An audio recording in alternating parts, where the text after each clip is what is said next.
cover to cover, which this is a hobby horse soapbox of mine. I think that the Bible is not meant to be read cover to cover, and I will not go on a rant on this, but I will just bookmark this and note by way of a qualification that I think this idea of reading the Bible cover to cover basically comes from the subconscious influence of Islam and the proximity of Islam, and the way that Muslims think of the Quran as a single unit that kind of descended to Muhammad and this sort of organized whole, and it existed from eternity past. I think we've incorrectly imported that perception of Scripture into Christianity and use that lens to look at the Bible, even though in fact the Bible is a collection of books, and there's been all sorts of debate throughout church history and also Jewish history as to how the book should even be divided and what order they should even be in.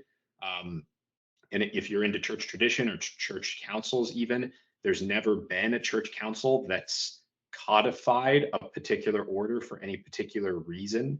So there really isn't a hard and fast reason for the books to be in this order. And they're certainly not in chronological order. It's reading the Bible cover to cover is like if you were going to watch Star Wars and you watched like episode 1, 4, 3, 5, like hopping all over the place.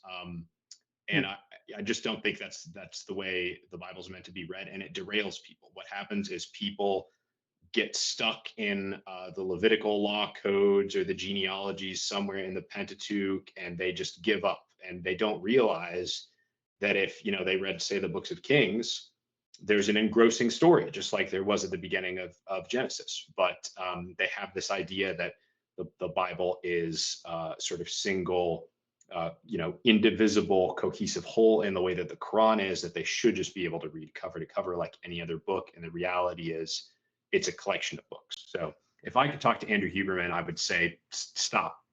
The way to get to know the Bible is not this way.